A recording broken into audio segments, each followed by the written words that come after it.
¿Algunas personas te hacen sufrir? Entiende por qué establecemos vínculos tóxicos y aprende a modificarlos. Mi nombre es Andrea Fernández y te invito a desnudar los misterios de nuestros vínculos. ¿Sabías que en cada relación entre dos sujetos participan 3 personas? Suena extraño, pero no lo es.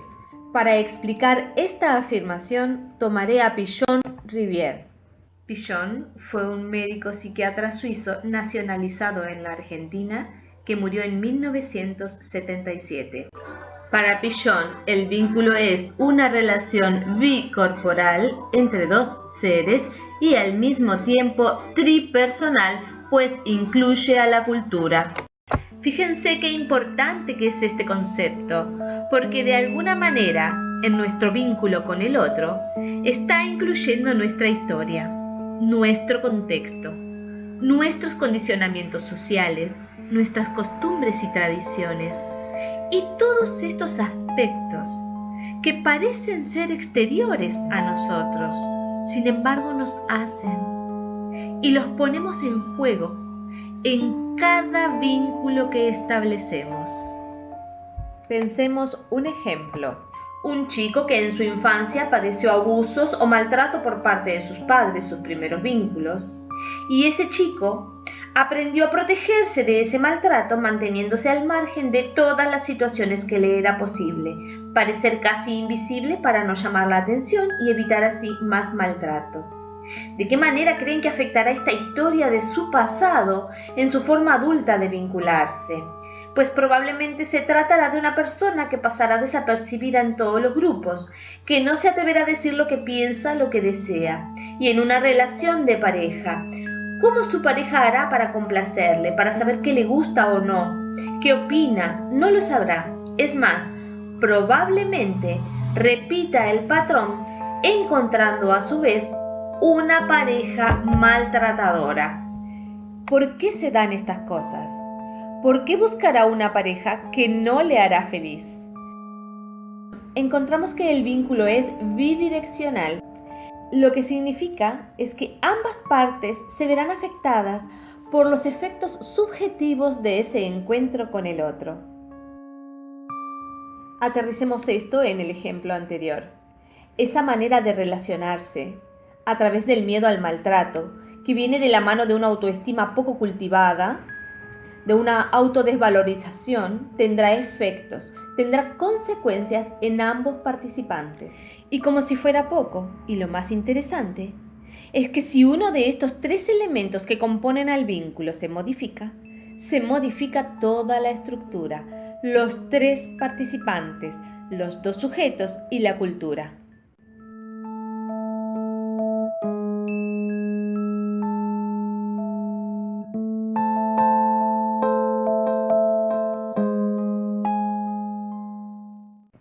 ¿Se dan cuenta de las posibilidades que existen para nosotros si tomamos en cuenta esta definición de Pichon? Entonces, con cada vínculo que establecemos, podemos lograr cambios en nosotros y en el otro, y en nuestro mundo personal.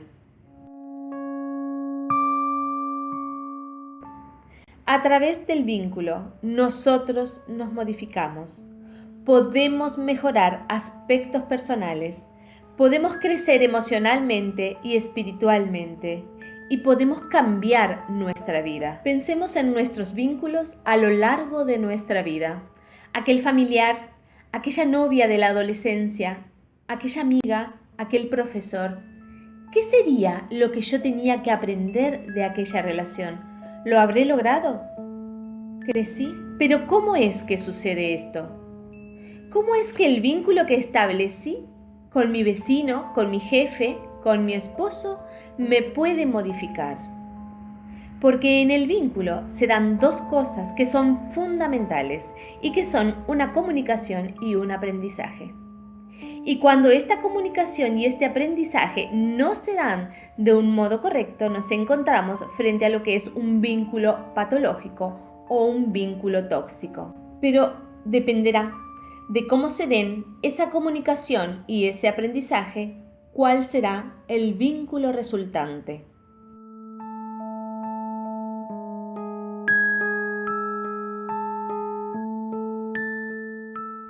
¿Qué es lo que todos esperamos? Que la comunicación sea franca, sea directa, sea clara y dialéctica. Y cuando digo dialéctica me estoy refiriendo a que a partir de mis características, que serán diferentes a las características del otro, nos modificaremos mutuamente, evolucionaremos en el sentido de un aprendizaje y un crecimiento. Pueden ver ahora que ese vínculo tóxico es el que me da la oportunidad de mejorarme, de superarme a mí misma, de crecer. Es el vínculo tóxico el que nos da la posibilidad de modificarnos. Esa persona que no me hace feliz me enfrenta a los aspectos que yo debo ver en mí misma y me permite superarlos.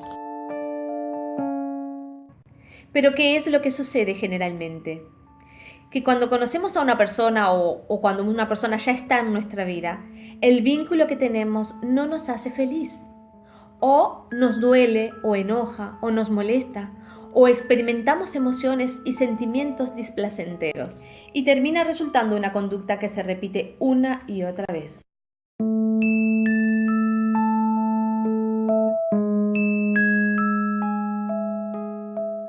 Conductas como violencia, abusos, celos obsesivos, consumo de sustancias, intentos de autoeliminación, llantos, tristezas, conductas depresivas o de ira, o una actitud defensiva o de resentimiento o de culpa, etc. Frente a esta conducta, muchos buscarán ayuda en la psicología, por ejemplo, o en la psiquiatría, y lo que descubren, ¿qué es? Que los vínculos que establecemos en nuestro mundo externo, nuestro mundo exterior, están condicionados por nuestro mundo interno, por nuestros primeros vínculos, los vínculos con nuestros padres y hermanos. Lo que hacemos con nuestras primeras experiencias es crear una representación mental de esos primeros vínculos, una representación mental que incluirá creencias que generalmente son erróneas y pensamientos que también son distorsionados.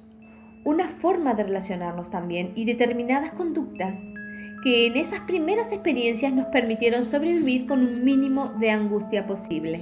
Lo que sucede después es que proyectamos en cada vínculo posterior esos aspectos que creamos en nuestra mente, como si interpretáramos un papel o un rol cada vez.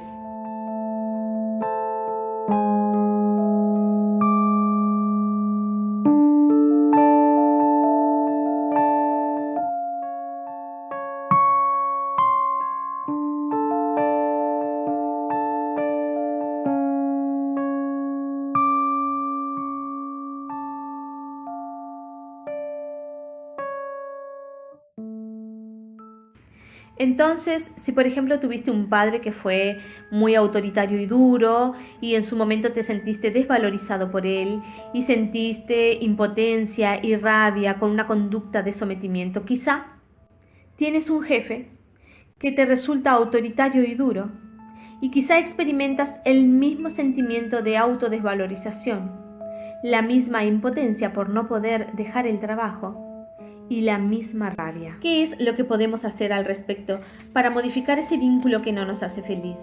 ¿Cambiar de trabajo? Seguro encontrarás otro jefe igual, porque el cambio es por dentro y no por fuera. Lo que tenemos que hacer es pensar, tratar de identificar qué cosas ponemos en juego, desde qué lugar nos vinculamos, desde el miedo al castigo, al abuso, a la pérdida, a la muerte. Desde el rencor, desde un sentimiento de que no valemos, desde un constante intento por ganarnos el afecto del otro, desde la culpa. Yo no estoy diciendo que hay que permanecer junto a una persona que nos está lastimando, no. Lo que estoy diciendo es que debemos pensarnos a nosotros mismos, descubrirnos para poder tomar las riendas de nuestra vida y encaminarnos hacia una vida más feliz. Depende de nosotros. Debemos descubrir cuáles son esas creencias que tenemos y que nos programan a vivir de determinada manera, determinadas circunstancias, y tratar de cambiarlas. Estar atentos a nuestros pensamientos, y cada vez que nos descubrimos con un pensamiento que nos provoca una emoción negativa, voluntariamente tenemos que cambiarlo y tenemos que hacerlo con palabras.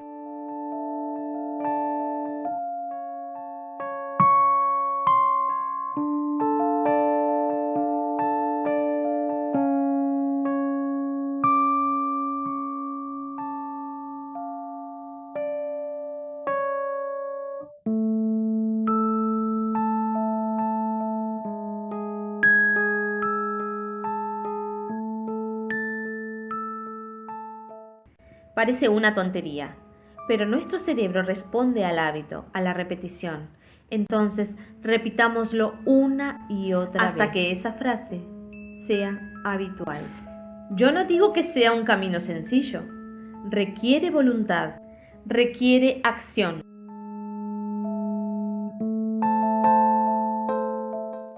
Lo peor que podemos hacer es repetir una y otra vez la conducta equivocada, porque lo que estamos haciendo con ello es reforzar cada vez más nuestra creencia distorsionada.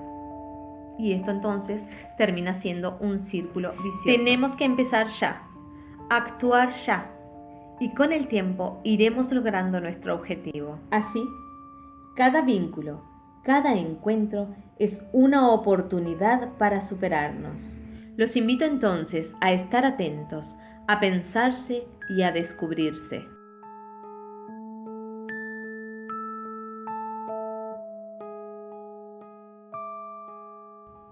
Y para terminar, si a alguien le surge la pregunta, ¿hay aspectos que son hereditarios?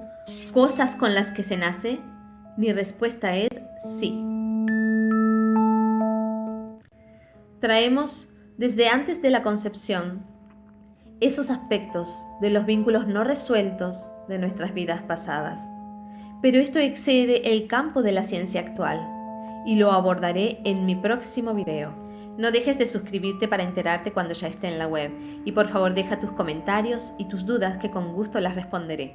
Por último les dejo un link para que puedan visitar mi página de Facebook. Allí encontrarán unos párrafos de mi libro Mochilas pesadas, bagaje de una vida anterior. En estos párrafos podrán ver con claridad un ejemplo de cómo nuestro mundo interior termina afectando nuestra vida. Y les dejo también algunos links para aquellas personas que tengan interés en ampliar sus conocimientos sobre un tema que es abordado de una manera demasiado simple en un video de unos pocos minutos. Gracias y hasta la próxima.